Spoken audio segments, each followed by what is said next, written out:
Terrell Creek Farm story time. And to think that I saw it on Mulberry Street by Dr. Seuss.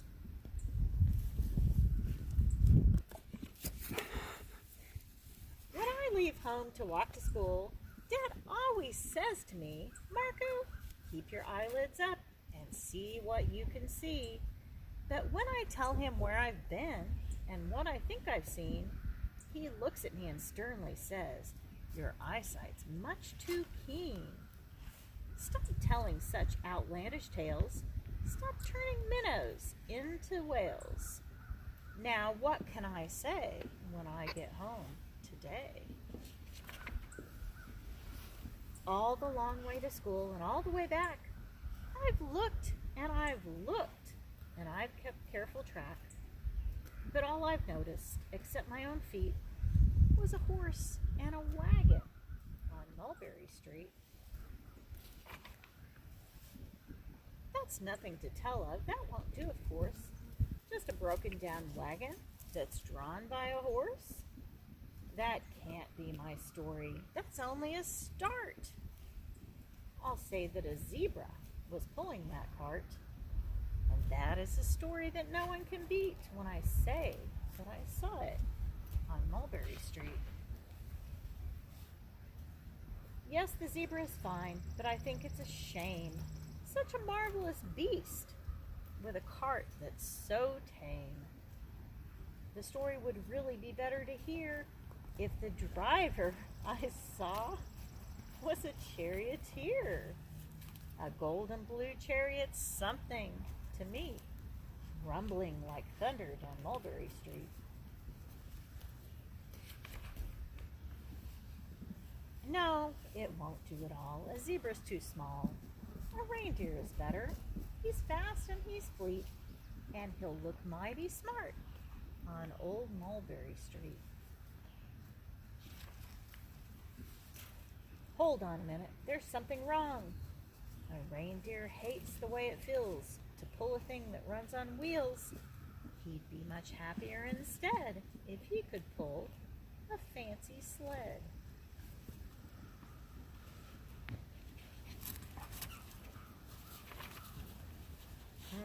A reindeer and sleigh.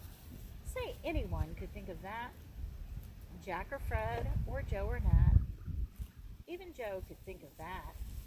But it isn't too late to make one little change. A sleigh and an elephant. That's something strange. I'll pick one with plenty of power and size. A blue one with plenty of fun in his eyes. And then, just to give him a little more tone, have a Rajah with rubies perched high on a throne. Say, that makes a story that no one can beat when I say that I saw it on Mulberry Street. But now I don't know. It still doesn't seem right. An elephant pulling a thing that's so light would whip it around in the air like a kite. But he looks simply grand with a great big brass band. A band that's so good should have someone to hear it, but it's going so fast that it's hard to keep near it. I'll put on a trailer. I know they won't mind if a man sits and listens while hitched on behind. But now, is it fair? Is it fair what I've done? I'll bet those wagons weigh more than a ton. That's really too heavy. A load for one beast. I'll give him some helpers. He needs two, at least. Here's our two helpers, Minnie and Millie. But now, what worries me is this. Mulberry Street runs into bliss. Unless there's something I can fix up, there'll be an awful traffic mix-up. It takes police to do the trick, to guide them through where traffic's thick. It takes police to do the trick. They'll never crash now. They'll race at top speed with Sergeant Mulvaney himself in the lead. mayor is there, and he thinks it's grand. And he raises his hat as they dash by the stand. The mayor is there and the aldermen too, all waving big banners of red, white, and blue. And that's a story that no one can beat when I say that I saw it on Mulberry Street. With a roar of its motor, an airplane appears and dumps out confetti while everyone cheers.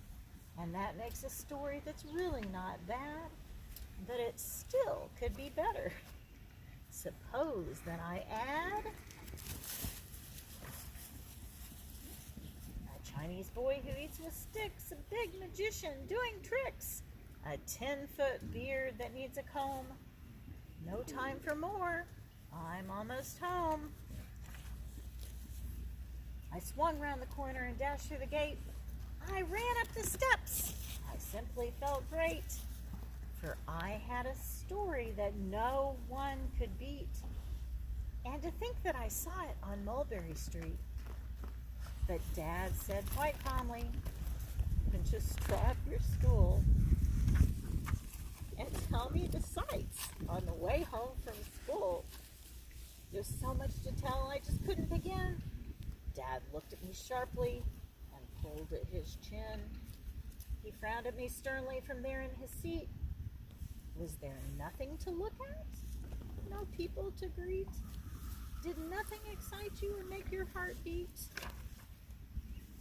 "Nothing," I said, growing red as a beet, "but a plain horse and wagon on Mulberry Street."